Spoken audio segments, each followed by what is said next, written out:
Certas correntes ecologistas desviantes apostam em primeiro lugar na natureza, ao invés do ser humano. Devemos nos preocupar com a natureza, porém, em primeiro lugar, devemos nos preocupar com a fome, com a concentração populacional, a mortalidade e a violência. Será que o desequilíbrio ambiental realmente é culpa do ser humano? Ou os que controlam a sociedade, como os banqueiros internacionais, as grandes indústrias, deveriam ser os responsabilizados? No programa de hoje vamos falar um pouquinho sobre Belo Monte e Mariana.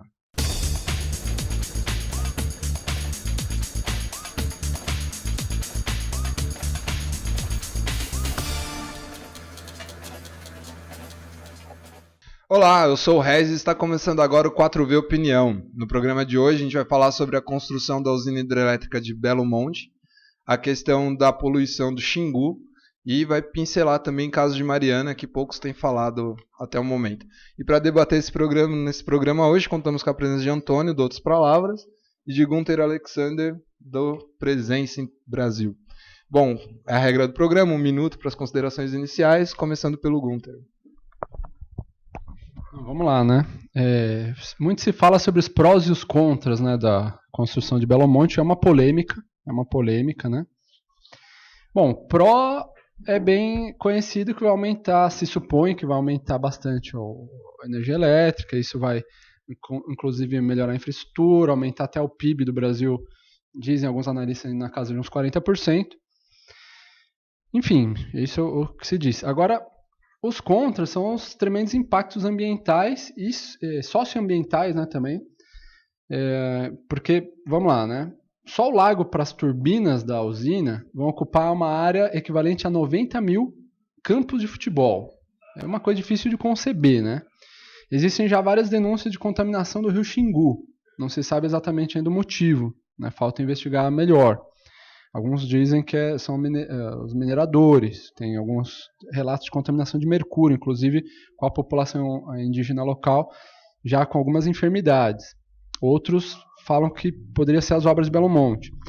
Diz que a obra vai realocar 5.988 famílias, 100 mil novos habitantes vão ir para a cidade de Altamira, por conta de toda essa obra, desse empreendimento.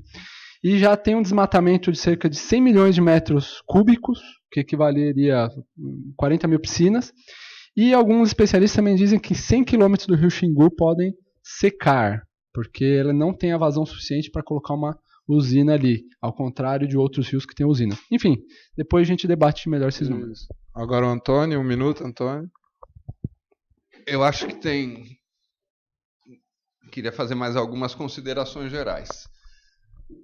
Nós estamos num país ainda onde a maior parte da população tem pouco acesso a bens necessários para ter uma vida digna. Então, é natural que o Brasil tenha que elevar a produção de energia, tanto para o consumo doméstico quanto para o consumo industrial, no setor de serviços, no setor comercial, etc.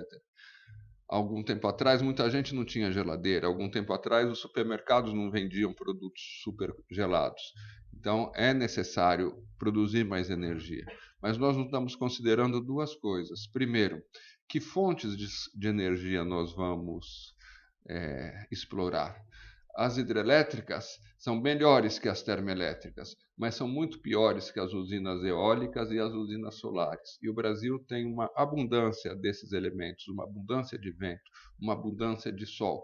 O que ocorre é que as grandes construtoras estão acostumadas a projetos antigos, aos projetos das hidrelétricas. Em segundo lugar, é preciso um debate sobre o consumo.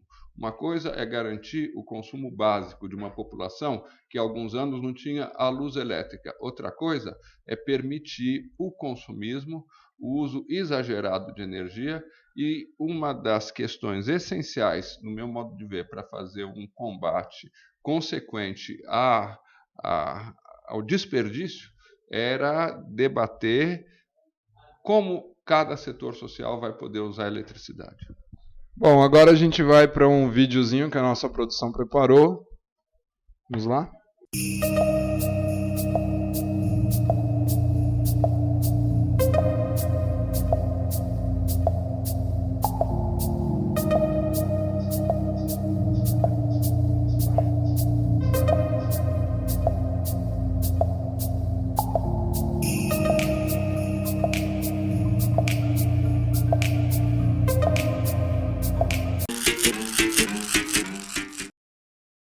Bom, acho que o vídeo vai um pouco de encontro aí que o Antônio falou, né? Dessa questão para onde vai a energia, se as pessoas foram ouvidas. Então acho que a gente pode começar partindo desse ponto, né? A nossa discussão. Deixa eu emendar então, que eu interrompi aqui. Nós precisamos, por exemplo, de políticas de diferenciação muito maior do que existe hoje em relação à tarifa, porque uma forma de reduzir o consumo, o desperdício, é regular pela tarifa, é tornar muito cara o consumo de energia para quem usa bomba na piscina, para quem abusa de aparelho de ar-condicionado, para quem abusa da existência de eletrodomésticos. Eu acho que isso é necessário, porque às vezes o debate se torna hipócrita. As pessoas falam que são contra Belo Monte, mas continuam comprando aparelhos que consomem muita energia. Então, como é que vai se resolver essa questão? Um dos problemas é que não há um debate conscientizador sobre de onde vêm as coisas que nos servem, os bens que nos servem. A energia é uma das coisas essenciais, está relacionada inclusive com o aquecimento global. Nós não podemos usar quanto nós quisermos. Então, eu acho, por exemplo, que, ao contrário do que existe hoje, deveria haver um estímulo ao consumo de energia por parte daqueles que consomem muito pouco, que ainda tem muita gente no Brasil que tem em casa simplesmente um aparelho de televisão e uma lâmpada. Então, talvez, inclusive, subsídio cruzado, para que seja bem barata ou quase de graça a energia consumida por quem usa muito pouco e seja bem mais onerosa o consumo desperdiçante, digamos assim. Não, mas assim, aí quando a gente estava estudando um pouco a pauta, será que não seria possível você transformar cada residência no Brasil? Isso é uma coisa que veio na minha cabeça e depois eu falei, vou levar para debater no programa. Não seria possível o governo subsidiar que cada casa tivesse placas de energia solar, em vez de construir uma usina e tal, mas fazer isso, cada casa. Porque hoje, se você vai colocar um painel solar na tua casa, é muito caro. Entendeu? É um investimento de 25 mil, 30 mil reais. Quer dizer o quê? Se o governo financiasse ou subsidiasse a compra disso, já é uma forma de estar economizando energia e sobrando energia para outros pontos. Isso foi uma coisa que veio assim nessa pesquisa de pauta, transformar cada residência num ponto de produção de energia. Entendeu? Seria uma forma da gente fazer esse debate e também onerando quem gasta muito. Isso eu acho que é interessante. Acho que tem diversos pontos. Tem um ponto que às vezes existe um interesse, digamos que o pessoal da companhia de energias lucram muito, né? Existem muitos interesses privados por conta de se movimentar grandes somas, de que não se tenha, por exemplo, na Espanha é um caso mais célebre, que se proibiu, tem uma lei proibindo as pessoas instalarem painéis solares para gerar autonomia energética. Claro, vai contra a lógica de ganhar dinheiro, né, vendendo energia. Isso por um lado. Outro ponto que o vídeo ilustra bem é que, assim, bom, legal, a gente precisa, né, de aumentar a eficiência energética, precisa de mais energia, precisa de desenvolvimento, mas isso precisa ser distribuído de forma um pouco mais justa. Por exemplo, a maior parte da energia produzida nessa usina vai para um setor só de uma indústria que é extrativista e segue toda a lógica da vida, né, toda aqui no Brasil, de exportação de materiais sem, né, nenhum valor agregado, né, extrativismo total. Então é sempre aquela história de vender assim de graça, né, para os estrangeiros aí, os nossos recursos. Existem sim outras fontes de energia limpa, né, o Antônio já citou aqui algumas. Existem novas tecnologias, poderia se investir bastante, inclusive, não é novas assim que descobriu ontem, não, que já tem um certo tempo. Novas tecnologias em dois sentidos. Uma de gerar gerar volume de energia, e outra de otimizar a energia que já circula. Por exemplo, aqui em São Paulo, acho que faz uns 4 ou 5 anos, se baixou um decreto até da Eletropaulo, sei lá, do governo estadual, onde as empresas têm que instalar painéis com bancos de capacitores, que é um lance que é energia reativa excedente, é uma energia que sobra, possa ser reutilizada ou na própria empresa ou às vezes até vendida de uma empresa para outra. Então você tem muita energia que às vezes é desperdiçada no processo porque a coisa está mal feita, né? Não, e outra coisa que pouca gente fala, assim, é que o relógio de energia ele também corre para trás, né? Não é só para frente, não é só o consumo. Se você consegue produzir energia na tua casa, você está devolvendo energia, porque aí é assunto mais técnico, mas tipo, mas é interessante, imagina, se você na sua casa, só que para você fazer um investimento de você para demandar energia é muito caro, então vai, assim, pelos estudos que os caras fizeram, tal tempo, vai demorar de 7 a 10 anos para você conseguir ter o investimento, né? Tipo, conseguir rever o que você investiu. Então isso é muito caro ainda. E outro problema também, que aí vem e fala assim, o ser humano é culpado, o maldito ser humano que vai abusar, que está destruindo a natureza. Mas será que, acho que é outra discussão que a gente pode pôr, será que a culpa é das pessoas? Que nem o Gunther colocou aqui, que a maior parte da energia produzida na Belo Monte vai para as indústrias. Então, não é um ser humano, não é, né, não são as pessoas. São os que controlam o capital mundial, né? Que controlam. Mas peraí. Vamos lá, vamos debater aí. Primeiro, essa possibilidade de você descentralizar a produção de energia é real, já existe muito intensamente praticada na Alemanha, por exemplo. Então, o sujeito que tem uma área um pouco maior pode, inclusive, instalar um pequeno catavento e ele produz energia, essa energia é jogada no sistema e ele é remunerado. Pode abater da conta ou ele mesmo pode receber. Então, já tem exemplo. Então, por que não fazer aqui? Agora, isso que pega, Antônio. Tipo... Isso não é suficiente para todo o consumo. Isso é suficiente em geral por um consumo doméstico e sobra um pouquinho, mas, por exemplo, a mesma Alemanha usa usinas industriais, usinas de grande capacidade, porque só essa produção em larga escala, ela reduz muito a necessidade das grandes instalações, mas ela não termina com as grandes instalações. O uso industrial mesmo que você falou. Eu acho que tem, para entrar numa pequena polêmica aqui, uma certa mistificação do uso industrial. As indústrias só consomem o que as pessoas, só produzem o que as pessoas consomem. Nenhuma indústria compra energia para produzir um bem que não vai ser consumido depois por um ser humano. Então, o alumínio abastece os latinhas de cerveja, mas é um ser humano também. As usinas de aço, a indústria automobilística, o que eu acho que é preciso, e tem muito a ver com esse debate sobre o aquecimento global, para ele não ficar mistificado, que eu acho que como ele faz, a gente precisa, e local, ter certas medidas de consumo consciente e de políticas de consumo que penalizem certos usos. Por exemplo, a latinha de alumínio. O alumínio é o principal cliente, digamos, de Belo Monte. Há 20, 30 anos, a gente poderia ter perfeitamente a produção de garrafas de vidro que duram muito. Então, você ia comprar uma garrafa de cerveja, você tinha que levar outra. Se você não levasse aquela, você era altamente penalizado. Às vezes, a garrafa de cerveja custava mais caro do que o conteúdo da cerveja. Por que a gente não pode utilizar embalagens de vidro que dão para dezenas ou centenas de uso? Por que a gente usa cada vez mais PET? Porque favorece a certos interesses, mas não favorece o ser humano. É muito mais fácil para a indústria não ter que fazer o trabalho de reciclagem, de pegar aquela garrafa, lavar, encher de novo, tampar e enviar. É muito mais fácil para eles uma coisa que seja totalmente descartável, que eles não se preocupam mais. Eles fabricam, vendem e acabou. Agora, e para o ser humano? Cadê a política aí? Cadê a política na obsolescência programada? Quantas coisas a gente compra hoje, qualquer aparelho que a gente compra, a gente não conserta mais.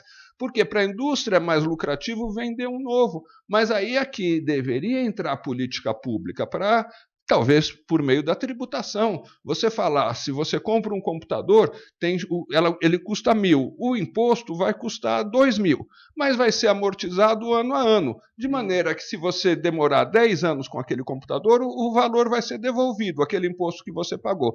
Mas se você jogar fora em um ano, você vai pagar 90% daquele mas imposto. Antônio, você acha que as grandes indústrias tal vai querer isso? As pessoas que controlam vai querer? Não, para eles, como você falou, é muito mais fácil a gente fazer o reciclável e vender, porque é muito mais barato. E assim, também a gente pode falar de campanhas de conscientização que não tem nas mídias também. Sabe, fala, é muito pouco, eles preferem ter muito mais campanhas para as pessoas gastarem, para as pessoas consumirem, mas não tem para onde vai jogar. Coleta seletiva aqui em São Paulo ainda é muito incipiente, né? A gente praticamente não tem. Eu moro numa região que nem é tão subúrbio assim, é quase central, e não tem coleta seletiva ainda. Então, quer dizer, falta, como você falou, políticas públicas. Mas como fazer isso? Então a gente tem que começar a cobrar. O papel do capital é esse mesmo, é desperdiçar. Agora, por exemplo, a política pública tem que inverter isso, e tem exemplos bem-sucedidos. Por exemplo, na Alemanha, o lixo que você produz é cobrado, e o lixo é cobrado de maneira diferenciada. Então, o lixo reciclado é praticamente grátis, mas aquele lixo que é misturado, você torna inaproveitável, tem um preço muito grande. Então, são coisas assim que é possível fazer. Obsolescência programada, políticas podem combatê-la. Por exemplo, o Estado pode definir um programa de produção de bens duráveis e eliminar os subsídios ou penalizar também com tributos as indústrias que não aderiram. Então, isso é super importante para a gente não achar que é impossível. É possível. Se fosse impossível, a gente não podia culpar ninguém. Como é possível, a gente pode responsabilizar aqueles que não querem, porque tem grandes interesses que não querem que sejam contrariados. E aí a gente passa agora a bola para o Gunter, que está aqui só ouvindo, mas... eu acho que assim, ninguém é contra, né, avanços, novos desenvolvimentos, inclusive de infraestrutura que ainda é tão precária no Brasil. O que choca, talvez no caso do Belo Monte, é um pouco parecido com Mariana no caso, é que eles pegam uma área que é de preservação ambiental, pegam um dos principais rios do Brasil, que é o Rio Xingu, perto das principais reservas indígenas, no meio da Amazônia, não consulta ninguém, faz a torta direita, até o governo da Bolívia está reclamando já faz décadas, porque vai ter impacto ambiental em toda a região, né? Assim, inclusive em países fronteiriços como a Bolívia e outros. Enfim, me dá a impressão... Bom, se eu não me engano, Belo Monte foi o motivo da saída da Marina, né? Da racha, foi Belo Monte e foi a gota d'água, né? Então, claro, você tem uma situação dessa que parece que quem está conduzindo esse processo não está nem aí, né, para as comunidades locais. Um dos movimentos que mais se fortaleceu nos últimos tempos, o MAB, que é o Movimento dos Atingidos pelas Barragens. Se a gente pega o que eles falam do Xingu, a gente fica com o cabelo em pé. Você pega os relatos do que já está acontecendo lá, você fica com o cabelo em pé. Tá? É só entrar no YouTube aí, você vai achar coisa que não acaba mais. Então, assim, não é ser contra os avanços, mas estudar como ir fazendo isso de uma forma, por um lado, a minimizar os impactos ambientais, por outro lado, a otimizar certos procedimentos, não só de políticas públicas para regular o uso e a distribuição, mas, inclusive, tem muito desperdício de recurso, de energia no caminho por deficiência de infra. E outra, né? Você vai, por exemplo, na Grécia, você anda por lá, tem um monte de torres gigantes, eólicas, não sei o quê. Qual é o problema? Aqui no Brasil a gente tem toda uma costa, você tem sol para burro, você tem uma série de fatores que poderia produzir quantidades grandes de energia. Existem novas tecnologias, enfim, eu me estenderia muito se começasse a citar, mas que produzem energia limpa. Por exemplo, hoje em dia o pessoal está desenvolvendo carros que andam não sei quantos quilômetros com água, um pouquinho de energia elétrica. Então, você tem uma série de coisas. Hoje, tudo bem, ainda vai ter uma curva, ter um tempo para isso começar a ser mais, né, distribuído e integrado, mas poderia se investir um pouco mais nisso, porque também o que está se investindo em Belo Monte não é pouco, né? E aí, só pra gente falar um pouquinho de Mariana aí, né? Nem, por exemplo, até agora, cara, como eu tava falando, até agora ninguém foi responsabilizado, ninguém pagou a multa, tá lá falando da Samarco, falando dessas pessoas. Mas aí, eu queria ver se fosse a Petrobras tivesse tido um desastre ambiental, a Dilma tinha sido metralhada em algum lugar aí, né? Mas... É engraçado, né? Como o que dá pra traçar um paralelo, talvez por conta do Mariana, né? Eles teriam matado um rio. E agora o Xingu está sendo, vamos dizer assim, com ameaça de extinção. Porque existe uma ameaça real de extinção ou de secar o rio Xingu, né? Talvez é isso, eu acho que choca um pouco, né? no caso de Mariana, fica patente agora, depois de todo esse desastre, como está sendo conduzido, né, como está sendo feita a suposta reparação socioambiental que não está acontecendo. Então a gente fica preocupado. Bom, esse que já aconteceu, toda a merda que aconteceu, está tendo essa condução. Como será que está a condução real? Não as propagandas institucionais do Belo Monte, mas como está sendo a condução real, né, do Belo Monte, vamos dizer, por trás do palco ali, né, do que eles mostram. Eu acho que ótima essa sua observação. Eu acho que aí também, falando de uma maneira mais geral, está em questão a forma anárquica como o Brasil explora os bens primários, né? Principalmente agrícolas e minerais. São uma riqueza grande para o Brasil. E nós temos casos de países que se desenvolveram intensamente, baseando o impulso inicial para esse desenvolvimento em bens primários, tipo os países nórdicos, a Finlândia, a Suécia, cuja produção inicial, no começo do século passado, era madeira. Países de florestas muito ricas, exploraram sustentavelmente e acumularam capital para se desenvolver e se transformaram em sociedades desenvolvidas e até bastante igualitárias, comparando com a nossa, por exemplo. Mas aqui não tem nenhuma medida para distribuir a riqueza natural. Tudo bem, a terra, infelizmente, está concentrada, mesmo isso pode ser questionado. Mas e os rios, que são utilizados pelo agronegócio e também pelo minério? E o sol, que é essencial para a criação das plantas, é de propriedade privada? Não, são riquezas nacionais, são riquezas comuns, fazem parte do bem comum. Ou seja, essa riqueza, esse imenso volume de dinheiro que a mineração ganha e a agricultura ganha, tinha que ser redistribuído em políticas de igualitárias, em políticas de assegurar o acesso de todos aos recursos, em políticas de proteção à natureza. Mas não há políticas públicas para isso. Então vira uma coisa altamente predatória. Você vê o nosso campo, é um campo chamado deserto verde. Tem pouquíssimas propriedades, pouquíssima gente trabalhando, porque é altamente mecanizado, variedade baixíssima, devastação ambiental, monocultura, uso intenso de agrotóxicos, venenos, né? Então, novamente a falta de política. Se você deixar ao Deus dará, deixar na mão de quem tem dinheiro, a predação é absoluta. Ninguém tem. E aí vai concentrar cada vez mais, né? E predatório, porque você vê, é pouquíssimo trabalho, o trabalho super mal remunerado, descuido completo com a natureza, em geral, exportação, não é alimento, é commodity em geral, né? Então, a gente está desperdiçando uma grande riqueza natural, uma grande vantagem que o Brasil poderia. Então, é isso que faz falta, é por isso que a gente diz que faz falta o planejamento, né? Então, que políticas nós vamos adotar? Nós temos um território, a maior área agricultável do mundo.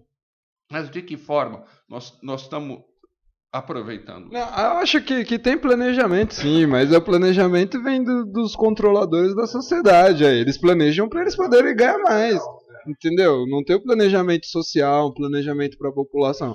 Para eles tem. A empresa que conseguiu a concessão lá da Belo Monte vai lucrar bilhões, aí, só trilhões com o investimento. Então, quer dizer, para eles tem esse investimento. Bom, nosso programa está chegando ao final, 1 minuto para as considerações finais de cada veículo. Vamos lá, começando pelo Gunther. Bom, acho que frisar que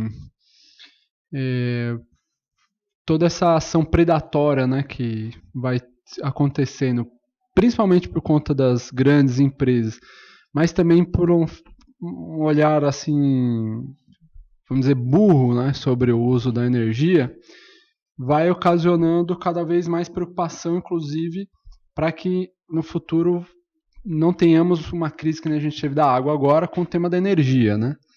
Por um lado, essa preocupação. Por outro lado, eu acho que descentralizar é sempre saudável. Por mais que a gente possa ter grandes polos, também descentralizar, pelo menos, vamos dizer assim, para consumo humano, né, poderia ser bastante saudável. E terceiro fator, eu acho que ressaltar isso um monte de, vamos dizer, que a gente chamaria de reino do secundário, né? Um monte de coisas desnecessárias são produzidas, a latinha de alumínio foi um exemplo, poderia também ser revisto, mudar um pouco esse tipo de produção para coisas que fossem um pouco mais recicláveis ou retornáveis. Eu queria fazer uma consideração mais geral. Gostei muito desse programa pelo fato da gente tratar dois temas estratégicos para o futuro do país. Nós vivemos nesse domingo um golpe de Estado. Isso nos coloca diante de ameaças muito graves, de ameaças de retrocessos. Aqueles que deram um golpe têm uma agenda de horrores, de retrocessos econômicos, sociais, ambientais, morais.